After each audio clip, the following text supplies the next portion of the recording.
Secunderabad Ram Gopalpet Deccan mall అగ్ని ప్రమాద ఘటనలో గల్లంతైన ముగ్గురు వర్కర్ల ఆచూకీ ఇంకా లభ్యం కాలేదు. మరోవైపు బిల్డింగ్ నుంచి ఇంకా పొగలొస్తుండటంతో మరోసారి ఫోమ్ జల్లుతున్నారు ఫైర్ సిబ్బంది. ఇక భవనంలో మొదటి 3 ఫ్లోర్లలో లోపలి భాగం స్లాబులు కుప్పకూలిపోయాయి. ఈ స్లాబుల కిందే మృతదేహాల అవశేషాలుండొచ్చని భావిస్తున్నారు. అన్ని ఫ్లోర్లు క్షుణ్ణంగా పరిశీలించిన డీఆర్ఎఫ్, అగ్నిమాపక సిబ్బంది కీలక నిర్ణయానికి వచ్చినట్టుగా సమాచారం. బూడిద ద్వారా ఆనవాళ్లు గుర్తించేందుకు యత్నిస్తున్నారు. బిల్డింగ్ లోపల బూడిద శాంపిల్స్ క్లూస్ టీమ్ ద్వారా సేకరించారు. ఆ శాంపిల్స్ అధికారులు ల్యాబ్కు తరలించారు.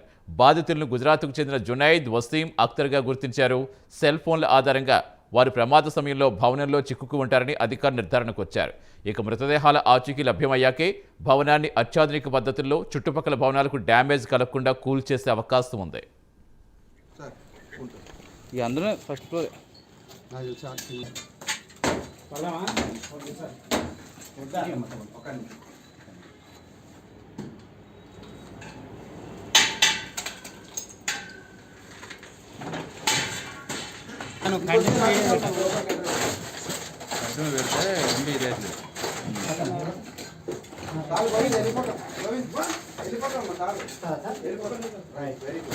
సాయంత్రం వచ్చే